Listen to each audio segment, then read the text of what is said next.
kegiatan rumah peradaban Jambi di Jambi. Dan salah satu kegiatannya adalah pameran arkeologi.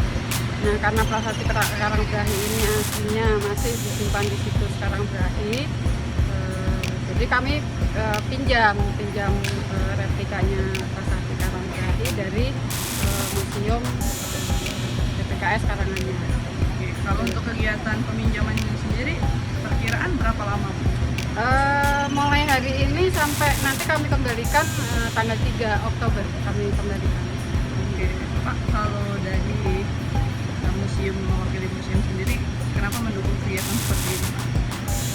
Akan hasil dari pameran yang dipamerkan, barang-barang yang dipamerkan di Museum Sriwijaya ini adalah hasil dari teman-teman dari Balai Arkeologi. Kami kan harus ada kerjasama. Yang kami pamerkan itu adalah hasil dari teman arkeologi. Kami tidak bisa bergerak tanpa mereka. Jadi emang ada hubungan kerja. Iya, betul. Bersinergi lah, kami bersinergi ya.